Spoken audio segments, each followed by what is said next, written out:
Before we jump into today's podcast, I want to let you know about a really exciting opportunity. I will be teaching a webinar for the Landscape Expo in June, and it is all about process and productivity and profitability. I would love for you to join me on it. There is a link on my website to get to the sign up. Signups are already open. It's June 15th. And if you go to kismetdesignco.com and click on courses, you will see that opportunity. So please join me. That would be great.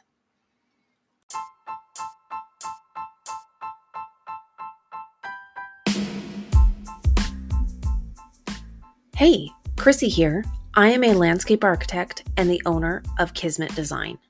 I am a very process-driven designer, and I love sharing what I do and how I do it with anyone who's interested. Reaching your true potential and achieving your own personal goals will not happen by chance. You have to set your intentions, make a plan, and do the work. Thank you for joining me to nerd out on design. Don't forget to subscribe and to share too. Let's create something great together.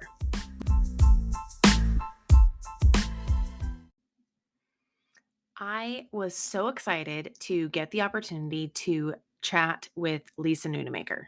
She is a landscape architect and teacher, and I love her work. All of it is just super inspiring, absolutely beautiful, and getting to chat with her and getting to know her better, I love it all even more. I hope that you feel the same. Couple of the things that we talk about in this conversation that I think are really great is her perspective on empowering designers and taking things in bite-sized chunks to really learn and grow and build confidence.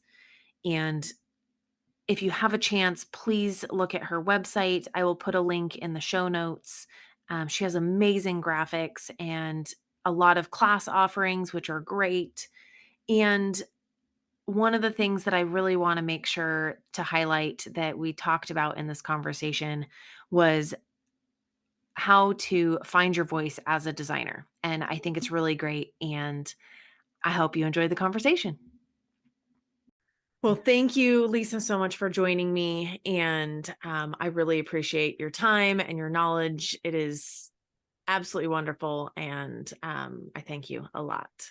So before we dive in talking about your teaching experience, I'd love it if you could tell me a little bit about how you got started in the landscape industry and what drew you to landscape architecture. Yes. And first of all, thank you for inviting me here today.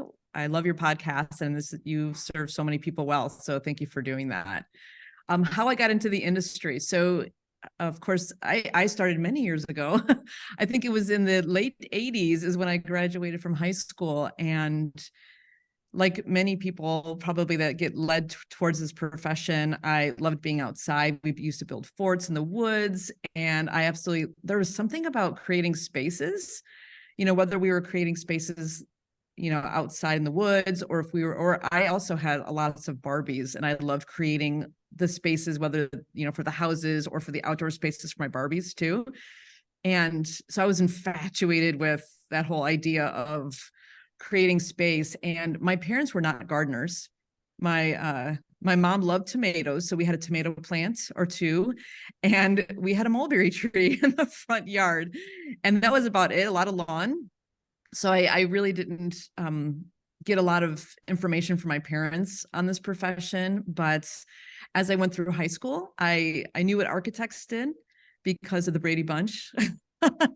And I thought, oh, that's kind of cool, because that sounds really neat to be an architect, but it wasn't quite what I had imagined in my head. And I remember in high school telling my high school counselor that I was interested in like planning outside or designing things outside, but I didn't know what that was. And he said, oh, that's civil engineering. You should go into civil engineering.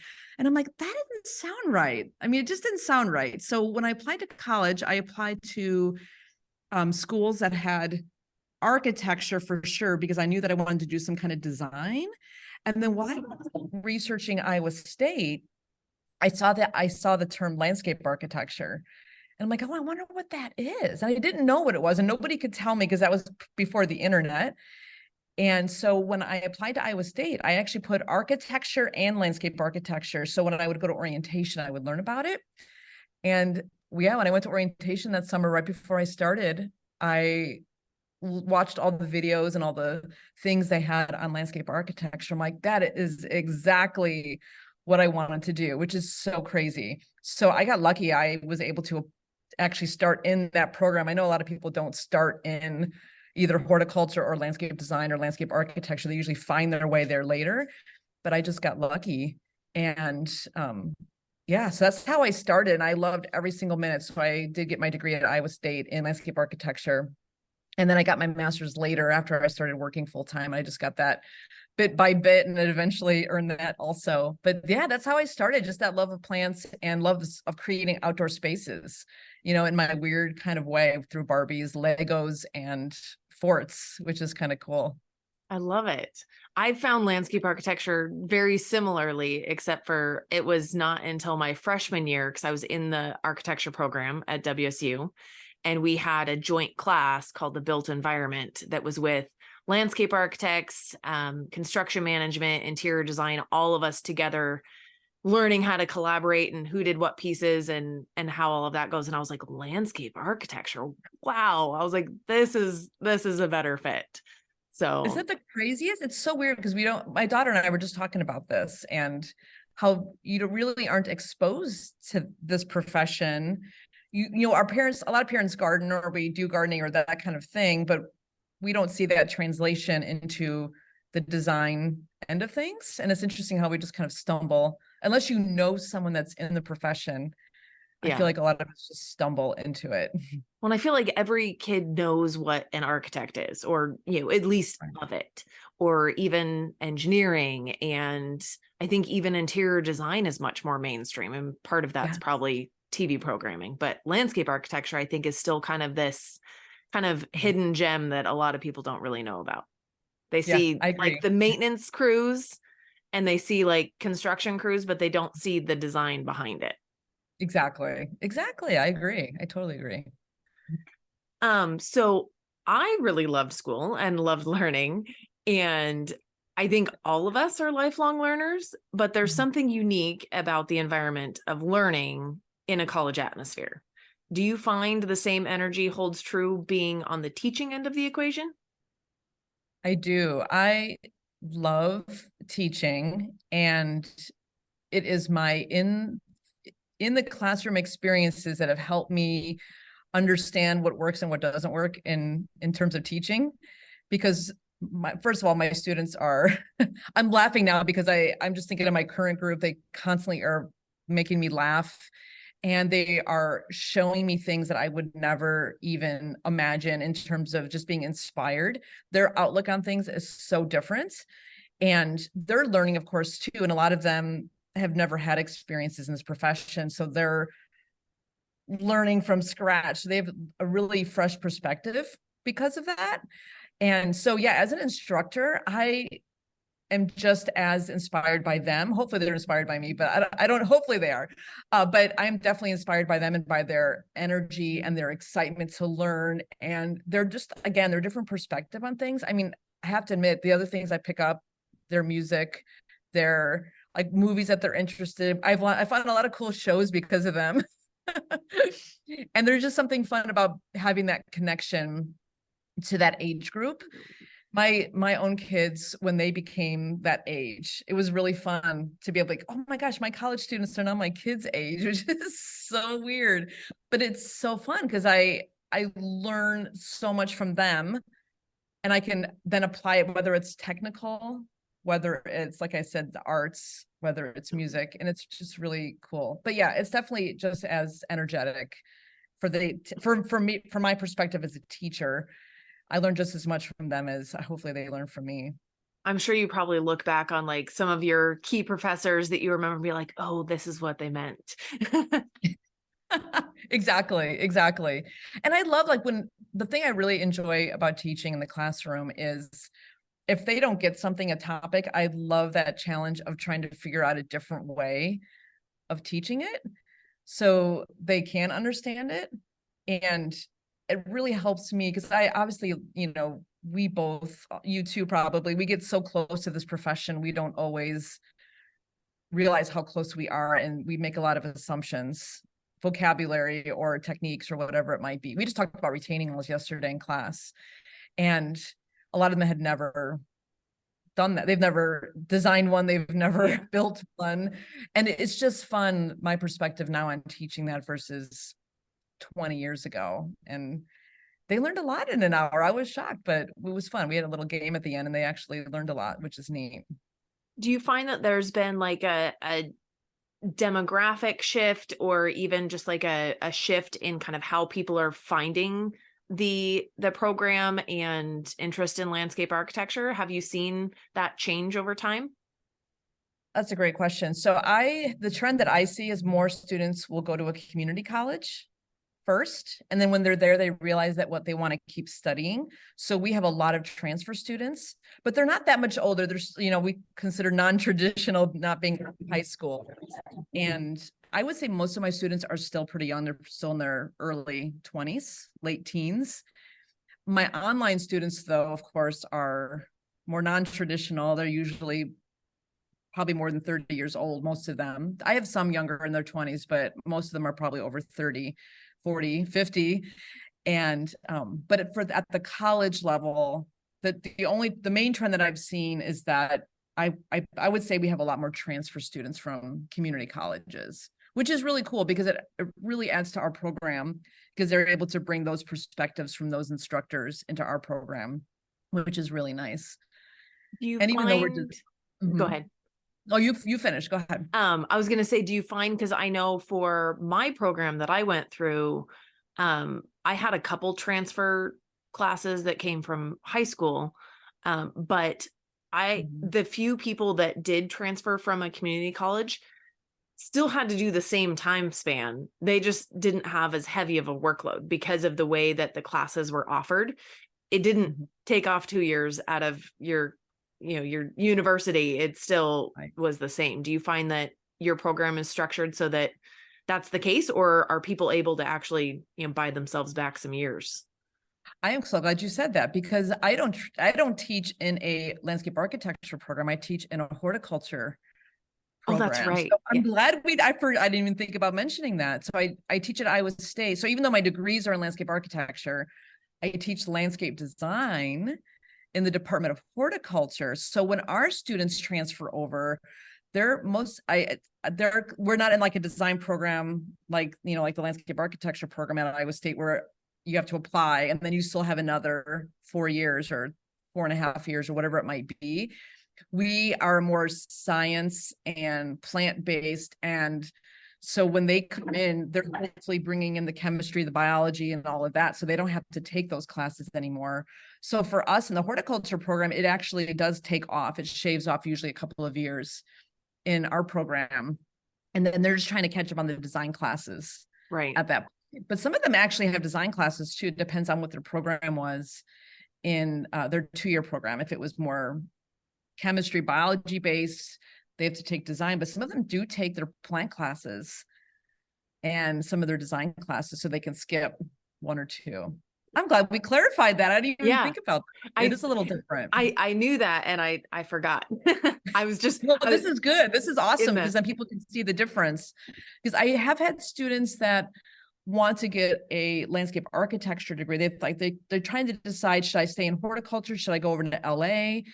And because of what you said, we will often suggest, if they're about 2 years into the program, we'll suggest finishing the hort degree and then getting a master's in landscape architecture because it would take them the same amount of time, probably about 6 years by the time they transfer over to LA, because they have to apply to the program and then go through it versus they can just get a master's degree. Now they have a hort and an LA degree, which is kind of cool. So sometimes that happens. But we also have students coming the opposite direction, and it's not as difficult of a shift, except for that hard chemistry and biology that they have to take in hort. Do you find a lot of overlap of students between the two degrees? I do. So we have a minor in horticulture. A lot of landscape architecture students will get minors in hort, That's which is really fantastic. awesome. Yeah. So I get a lot of LA students that I think they have to take maybe 15 credits or something like that in horticulture. So I do get a lot of LA students taking the plant classes and taking my design classes, because we do more residential focused in the horticulture department. So if they're interested in more residential design, then they can pick that up in our classes. And we do more graphics classes where they don't have that in our LA program anymore at Iowa State. They did when I was in school, but now they teach the graphics within the studios. Okay. So sometimes I'll have LA students that'll just take the graphics class with me. And then again, they'll follow through with the residential design, which is really cool. I think that's fantastic to have that Yes. opportunity because like for me, I knew I wanted to do residential. I mean, I wasn't 100% positive, but I was, 85%. And Mm-hmm. the landscape architecture program was the sole responsibility for kind of covering all of that. And it's Yes, kind of two separate beasts. So it's nice to have the opportunity to know which direction you're going to go and be able to kind of start the focus in that direction instead of it really taking a is. And bunch we're of so community planning classes that you're not necessarily going to need. exactly. And it's awesome. I really admire the students that graduate with their LA degree with their minor in hort, because they really have that advantage now to have that extra little degree kind of tagged on. And we're pretty lucky. Our LA program and our hort program work well together. I'm the instructor in hort that has the LA degree, and then there's an instructor in the LA department that has a hort degree. Oh, that's And fantastic. she eventually got her LA degree too. But it's neat that we kind of both graduated from the opposite programs and are in the other program now. So we work well together, which is really awesome. And I feel like the most LA programs, their weak spot is horticulture. And there's Mm-hmm. not necessarily enough focus on that, especially for those that want to go into a residential sector, Right. where that is much more imperative. And so that's really great to have that partnership there. It really is nice. And our landscape architecture program has the plant portion of it is focused more on plant communities and native plants, which is an awesome thing to have that as a focus. But then, of course, the horticulture program focuses more on ornamentals. So by the time you put those two together, it's a really strong mix of plants. Nice. Yeah. So when we were initially chatting about some topic ideas for today, we had talked about you'd mentioned that you are really passionate about empowering designers and especially women. Tell Mhm. me some of the techniques that you use to do this. And I think Yeah. that to me, I think women is a separate sector, but also just younger generation that's still kind of at that like tipping point of I don't know where I want to go with my life, like that. Finding that empowerment, I think, is really important. Right. So for the empowerment part of it, I have definitely learned. So, I worked with college students for the first, 10 years, like the last 10 years. And then I started teaching online. And my online audience, of course, like I mentioned before, is mostly women. There's men in there too, but mostly women. And they're usually anywhere between age 30 and 60, age 30 and 70. I actually have someone that's 70 right now. And some of them have been practicing for years. Okay. And they're working with me because they want to update their graphics. But some of them are just pivoting into the profession. So this is their second, maybe even their third career. And now they're realizing, oh, I can design landscapes for other people. And this is really awesome. So because I have an online presence, of course, they're trying to get that education however they can. Some of them are able to take it at a university and do online classes, and obviously some can't. So anyway, so my main course that I teach is my graphics class. And the big thing I, of course, notice is the confidence levels. And not, I get a lot of emails before class starts that says, should I do this class? I'm not really good at drawing. I don't know if this is even going to help me. And I said, that's my specialty. I can help you with that. And what I've learned is that to empower is to let them know that they have the knowledge to be able to move forward and do some great things. So for instance, for graphics in particular, I like to teach things in bite-sized chunks.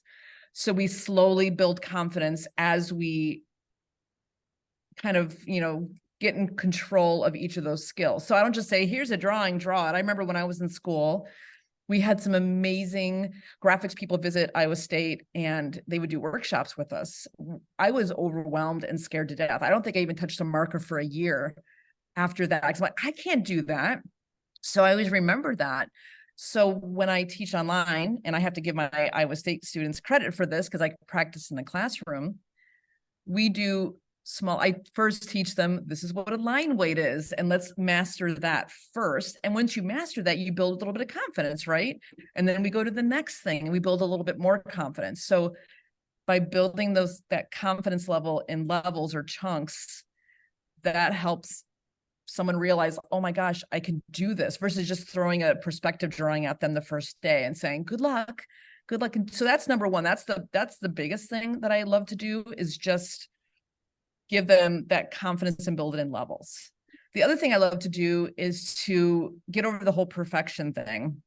So we're all perfectionists, and I don't want to say that we shouldn't strive for really great work. We should, but oftentimes that inhibits us from doing things. And so we talk a lot, especially in my graphics class, that it's your imperfections that make your work really cool. So okay, maybe you don't draw in perfect perspective. That's okay. I have some students that do like an Egyptian type thing where they're drawing in plan view and elevation at the same time. And they're kind of going back and forth. And like, is this wrong? I'm like, I understand it. I mean, a client would understand this. And honestly, it gives your drawings character. I love how this looks. So I get concerned when we don't do something because we're concerned about it. We don't do something because we're worried about not being perfect. So that's right off the bat, we nail that in the bud in class, that I'm not perfect either. And even some of my videos that I do in class are not perfect. And I'm like, once my dog hit my arm and the ink went by, and I'm like, I can edit that out, but I'm not going to. And we Yeah. had the discussion about that. Sometimes if you try to cover something up, it makes it worse. So let's just keep going. So that's the other thing. The other thing was, the other thing that I like to encourage everybody is to voice their opinions and to embrace who they are. So we have a lot of, obviously, people that have never done design and they're learning about it now. And then I have students that have been doing it for 20 years. And they are like, oh my gosh, I don't know as much as that person because they've been doing it for 20 years. But I highly encourage everybody to voice their opinions, because if you were an accountant before, or if you were a fashion designer before, and now you want to do design, you have that expertise now that can help all of us become better designers because your perspective is different. So we stress that a lot. So by encouraging everybody to voice their opinions and to know that they are an invaluable part of the group is really important to me. And I want them to know that. So I want to empower them in that way to know that, because I've always been scared to voice my opinion for many years. And I realized, well, why can't I just say what I'm thinking? People may not agree, and that's okay, but our perspective is what's going to make the profession better. It's going to inspire somebody else in the group that we didn't know about. So even though we're not a professional, or not an expert, I should say, in a certain field, it doesn't mean we can't offer a new perspective to that. So hopefully that makes sense. But that's Yeah, one of the things absolutely. that that's one of the things I love the most, is to encourage others to just say, like, what are they thinking? And give me your thoughts on that, because we like to be as inclusive as possible, because again, all of our varied experiences is what makes the group, the community, the profession a better place, which is really cool. I think part of like the stumbling block of perfection is losing sight that like the drawings that you're creating they don't have to be, it's a mix of like a document, like a construction document that an engineer or an architect would put together, and like an artistic expression. So really, like, there's an artistry to it that I feel like sometimes is gets people in that mode of having like fraudy feelings of not being good enough, or I don't know how else to say it, but the loss of the perspective that it's partially art as well, I think is important. I agree. I agree. And we have that discussion a lot too, that, the purpose of landscape graphics is to communicate our ideas to somebody else. So, they can either install it or at least understand the space so they can give you feedback. And as long as it's clear, my style is going to look different than your style. And that's okay. We Yeah. don't want to all look the same. That's boring, right? Yeah. So when I went to college, I was only one of two women out of, I think there were 14 or 16 of us in the landscape architecture program for my class. And that seemed to be kind of fairly consistent among the classes. There were one or two women. And I know in the horticulture program, it was a little bit different. But over the years of teaching, have you found that more women are finding their way into the program, or do you still find that it's so? When I went to college, I was only one of two women out of, I think there were 14 or 16 of us in the landscape architecture program for my class. And that seemed to be kind of fairly consistent among the classes. There were one or two women. And I know in the horticulture program, it was a little bit different. But over the years of teaching, have you found that more women are finding their way into the program, or do you still find that it's kind of male dominated? Oh, that's a great question. Like you, when I was in school, there was maybe 30 of us, and maybe four of us were women in the landscape architecture program. I don't know what the LA program breakdown is now. I know I get a lot of women students taking my classes in horticulture, but I know in horticulture, it's usually 50-50, or recently I've been seeing more women in our classes. So within horticulture and landscape design, I tend to see more women in our program now. But that's interesting. I don't know what the breakdown is now in terms of LA. When did you graduate? Just curious. I graduated in 2008. Okay. Wow. And then you were still in the Yeah. minority. That's really interesting. And even among, because I started in the architecture program, that had a lot more women in it, but it was still very Mhm. much male dominated. I think part of it is just the industry seems to always have been male dominated. But when I went to school, the LA program was part of the egg science program. And so we were with horticulture and we were in the natural resource sciences program. And then since then, they've moved that program into be in conjunction with architecture and construction management. So that may have changed the dynamic a little bit. But even, the people that I get contacting me for internship opportunities and things like that seem to all be men. Very Yeah. few and far between do I find women. So I find it interesting. Yeah. I know when I started working at my first job, I worked for facilities on Iowa State's campus as a landscape designer. And our supervisor was a woman, but everybody else were men. And I was very fortunate because she was always my role model. I didn't think anything of it, but until later, like, wow, I didn't realize that everybody, the contractors, the design build, the crews, the other professionals that we would work with, you're right, they were all mostly men. But my supervisor was a woman. She was a licensed landscape architect, and she's still there. And she was a great mentor, as someone just starting out. I'm like, this is really awesome to see her as a role model. And actually, my second supervisor was also a woman, which is really kind of cool. But yeah, you're right. And within the profession itself, I was working more in a male dominated profession. Yeah. When I first started out, one of my first jobs at a larger company, same thing. I had my mentor was a male and he was fantastic and he really did a lot to advocate for me. And then the horticulturist in the office was female. And so we worked really closely together and she really, helped a lot in kind of helping me navigate kind of how to, make my opinions heard and how to kind of stand on my own in that industry. And I think that was really helpful. And I think it's helpful for people to see those people in those positions to see how it's done kind of thing. Yeah, and I agree with you. It's interesting. When I first started teaching construction at my current job many, many years ago, I was so nervous about it. So even though I had a lot of experience in installing, different types of things in the landscape, I went through this weird phase of, how should I be? Should I be more masculine when I teach this? Should I be? And then it's funny because I made the realization, like, why can't I just be who I am? And I'm going to teach it with my feminine approach. And I wasn't sure if I would turn people off in that, and I did not. It was perfectly fine. Yeah. And so a lot of times I will tell my female students, like, don't feel like you have to be a man to practice landscape design or to lead a crew or whatever it might be.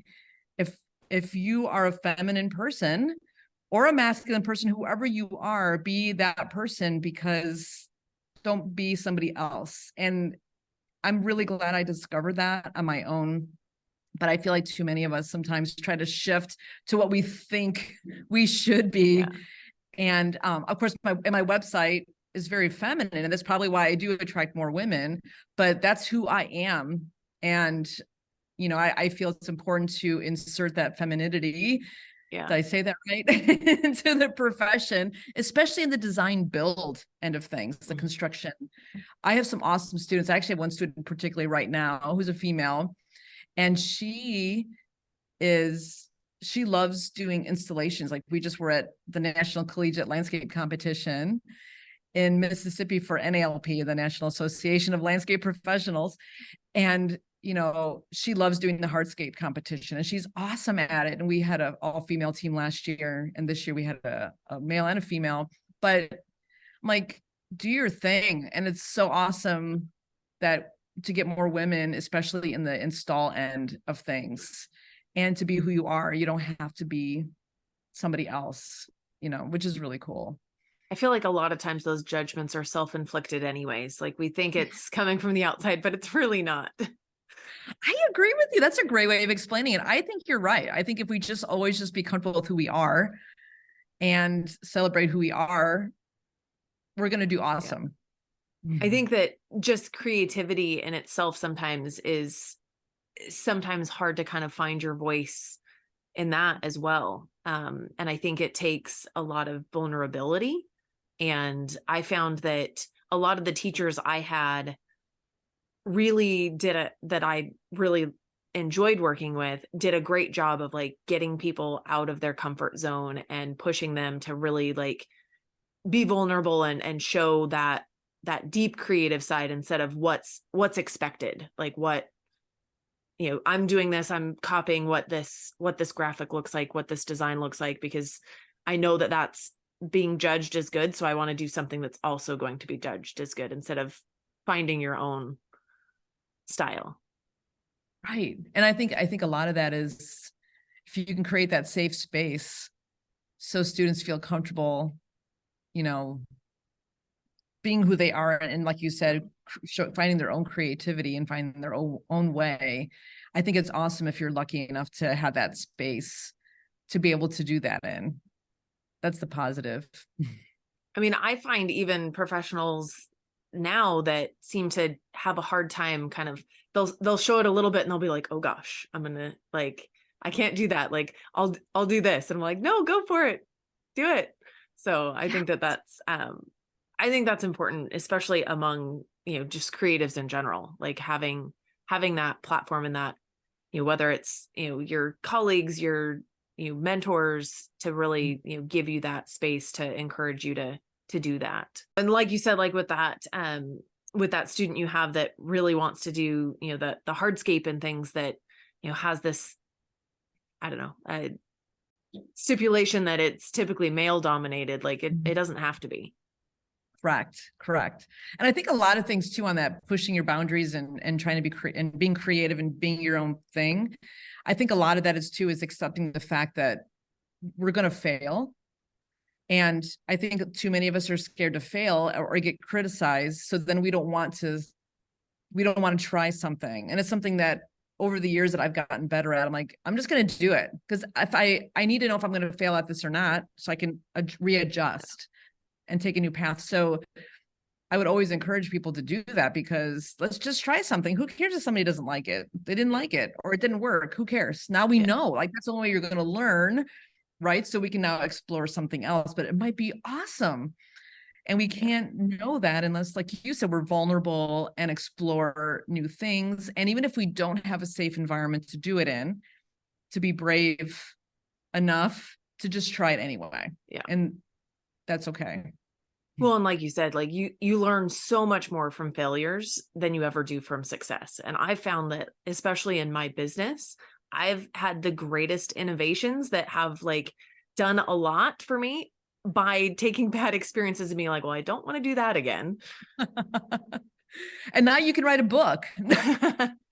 Like, you can't write that book without having all these, Yeah. mess ups and failures, and be like, I already tried that. So this is what worked for me. Yeah, exactly. For sure. I hope you enjoyed the first segment of my conversation with Lisa Nunamaker. Stay tuned for the next segment. But before I let you go, I just want to highlight a couple things that Lisa said that I thought were really great. One of those was learning by surrounding yourself with people with unique perspectives. I love that idea and I think it's great. And I think that it's something that I personally don't do enough. And then really focusing on empowering designers. And I love her thoughts around this. And I loved our discussion about really pushing people to be more vulnerable and expressing themselves. And I really like her take on segmenting things down into bite-sized chunks so that you can build your confidence and build your knowledge without being overwhelmed or causing fear to set in that you can't do everything all at once. So keep those things in mind. Again, please reach out to both Lisa or I with any questions or any thoughts. We'd love to hear what you thought about the conversation, and please stay tuned for segment 2.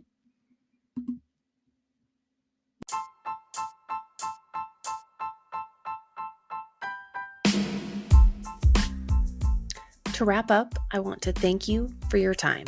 I hope the ideas discussed today have left you feeling excited and energized. As I build both my business and my life, I value the support and feedback you provide.